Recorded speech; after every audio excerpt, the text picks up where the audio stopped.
ہمارے دروازے پہ کوئی فقیر آئے نا، فقیر آ جائے، کوئی صدا لگا جائے نا، کوئی گدا گھر آ جائے، تو آپ اسے تنگ نظری سے مت دیکھو، الفت و محبت کے ساتھ پیش آؤ اور اپنے دسترخوان پر اسے کھانا کھلاؤ۔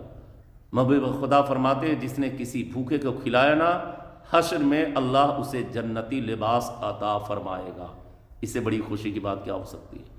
جی کچھ لوگ تو بس جل بھنجتے جاتے ہیں، اس سے سوال و جواب بس تان بان کر کے واپس کر دیتے، بھگا دیتے۔